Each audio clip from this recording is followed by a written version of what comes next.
Allons-y maintenant dans le vocabulaire associé au triangle rectangle. Donc, la section porte sur les rapports trigonométriques. Donc, on va travailler au niveau des rapports à l'intérieur d'un triangle rectangle qui s'appelle des rapports trigonométriques. Mais dans un premier temps, il faut connaître le vocabulaire associé aux angles et aux côtés dans un triangle rectangle. Donc, les rapports trigonométriques, comme la relation de Pythagore, va se travailler à l'intérieur d'un triangle rectangle.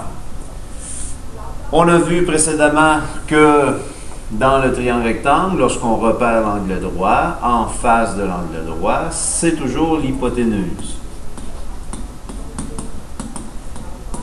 Je ne tracerai pas ici la flèche pour ne pas alourdir le dessin parce que ce n'est pas l'objet de la leçon. On s'adresse plutôt aux deux autres côtés, mais en le nommant à partir d'un angle. Qu'est-ce que je veux dire par là? Bon, on a le triangle ABC ici. Il faut savoir qu'au sommet A est associé l'angle A. Au sommet B est associé l'angle B. Et au sommet C, l'angle droit ici, ce serait l'angle C. Alors, lorsqu'on regarde l'angle A et qu'on s'en va en face de l'angle A,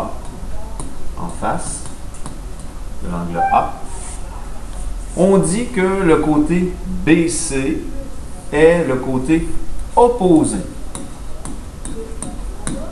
à l'angle A. On se repositionne au niveau des angles de l'angle A ici. Donc, on a les deux bras de l'angle A. Celui-là porte déjà le nom d'hypoténuse. Ici, l'autre côté, on l'appelle l'angle adjacent à l'angle A. Donc, un bras s'appelle l'hypoténuse et l'autre s'appelle le côté adjacent à l'angle A. Donc, dans un triangle rectangle, lorsque nous parlons du côté adjacent à un angle aigu, nous désignons le côté qui n'est pas l'hypoténuse.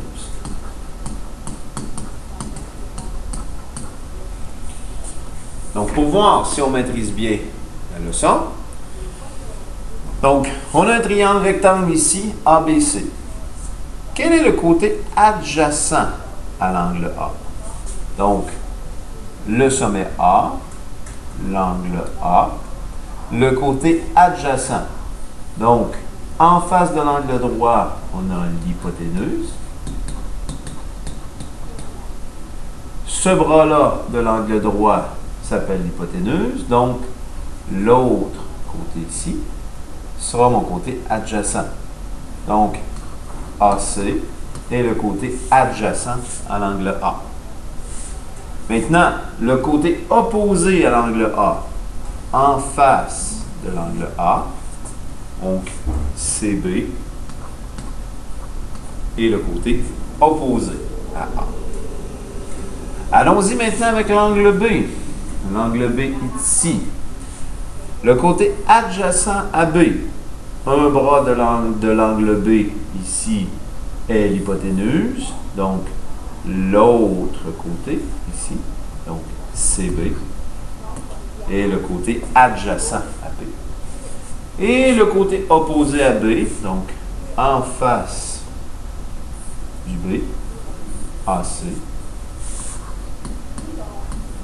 est mon angle, pour mon angle, mais mon côté opposé à l'angle B.